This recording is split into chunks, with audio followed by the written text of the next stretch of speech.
Have you recently been enjoying your job, or should you start considering a change? When you arrive home at night, what do you do first? Do you have the energy to get started on your hobbies or side projects, or are you content to curl up on the sofa and eat comfort food?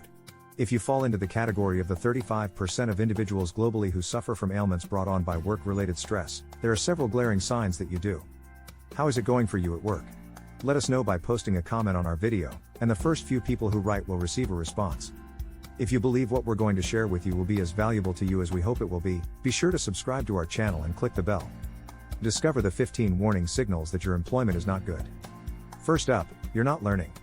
It's time to consider a career change if your current position does not provide enough stimulus for your personal development. We never stop learning as humans. Our daily events teach us something, whether on purpose or by accident. Life would not be fascinating without it. It's absolutely not a good indicator if your employment isn't broadening your knowledge set. You are underperforming is number 2. Because there aren't as many stimuli as there should be, you can believe that exerting too much effort is pointless. You essentially operate on autopilot, doing the absolute bare minimum and showing no actual desire to do more. Unfortunately, this leads to a vicious loop where the less you do, the less inspired you feel to accomplish more, which leads to even less doing. You feel undervalued is number 3. Many individuals believe that your value at work is decided by your pay. But typically, these are folks who are really unsatisfied with their professions and who view everything as merely a financial issue. Value is not only a financial consideration. Sometimes, a wage boost is not always the best solution. Which leads us to our next point. You're only doing it for the money is the 4th.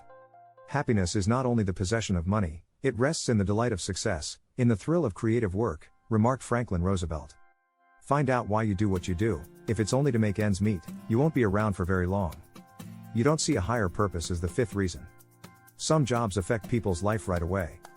Consider physicians or teachers. If they execute their jobs successfully, the patient's health or the children's development will be evident immediately. However, every job has a positive side. Consider how much better our lives would be if we didn't have the employees who keep our streets clean or the factory workers who put the parts of the gadgets we use every day together. It may be time for a change if you are unable to recognize the benefit of what you are doing. The whatever attitude is number 6. You see an issue at work, okay. You are aware that if the problem is not resolved, greater ones can arise.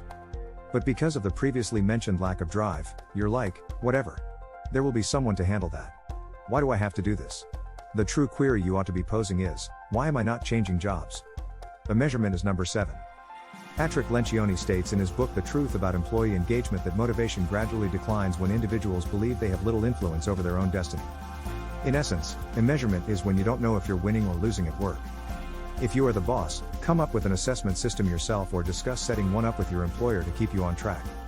You feel misplaced on the inside is number 8. You've given serious consideration to every item we've brought up so far, and you're doing fairly well.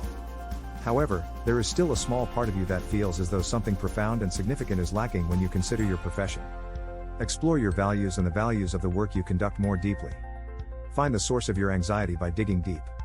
Once you are aware, you may plan how to change careers.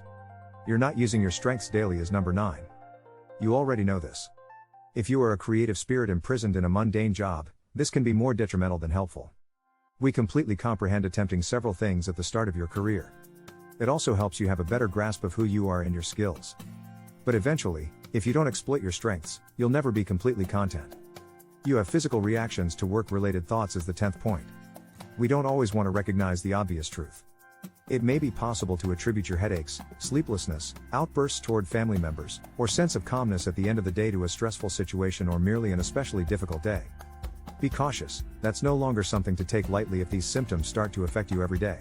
Even though work is crucial, without good health, nothing truly counts. We genuinely hope that none of them gave you a score. However, if you had experience, how did you handle it?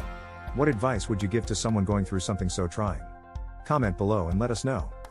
To ensure you never miss a video, make sure to click the bell icon and subscribe to our channel.